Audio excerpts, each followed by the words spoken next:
Welcome back to the show. We're talking all about wine because it's Valentine's Day. Maybe you're staying in, maybe having a glass of wine later. Maybe you don't know what to pick at the wine store. Maybe you need a gift. You need a gift, right? last minute. Let's get a gift from the liquor store. It's an easy way to do it. It's so nice to be here to talk about this last minute wine gifts. You know, we have for the guy or girl, we have two choices here. The first, you need to hold this though while we're doing it.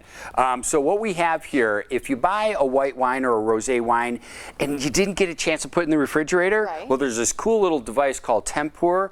They're also called chiller sticks, things of that nature. But this goes right into the bottle of wine. This is cold. That's ice cold. Wow. Sets right into the bottle of wine.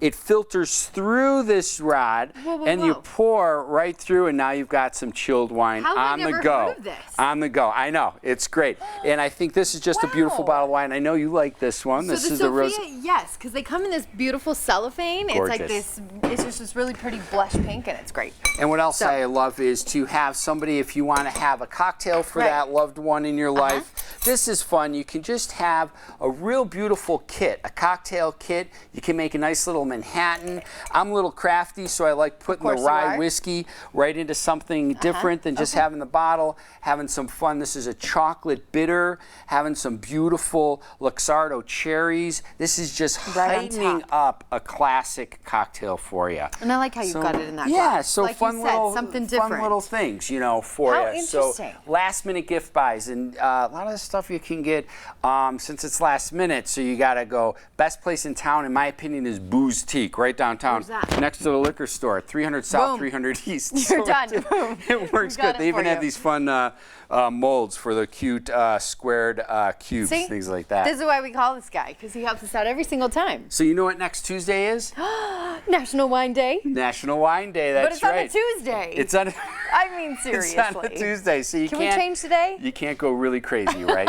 So National Wine Day is a day to celebrate heritage of wine, the history of wine, family traditions, and celebratory events. Just what wine can do for you. So I picked 3 wines to talk about that. And even if people don't drink, I think there's such a history and such a knowledge to be known about how wine is made and everything. Absolutely. Cool. Wine has such a deep history. And the first wine, this is a Greek wine. Okay. And you know, the Greeks have been making wine, what year is it, 2020? That started year 0, 1,500 years before year 0. So 1500, 2000 BC, 1500 was the golden age of wine for the Greeks. So you're saying they kind of know what they're doing. Hey, they've been doing it for a minute. Just a little bit. Yeah, it's really good.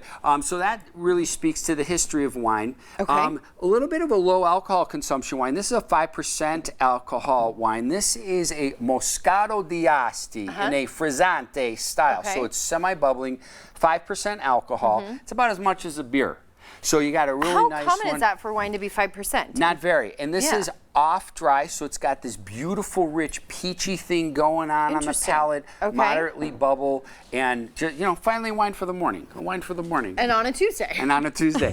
And then celebratory, to speak to the celebratory sparkling wine. This happens to be a Prosecco. Looks like I went Italian and Greek today. I'm speaking from my heart. Good, as you should. And this Prosecco, it's a bubbly, also lower alcohol, but most sparkling wines are about that 11, 12% alcohol. Wines are normally 13.5% and even higher, so these tend to be a little lower. Those are, I mean, there's just so many good wines, and it's so hard to know all of it. That's why we always call Jimmy and we're like, hey, help us out. Wine Academy of Utah.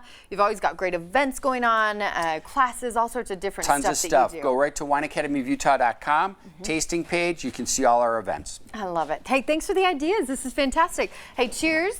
I'll take that one. All right, Buddha, what's coming up? Thanks, Jimmy. You got it.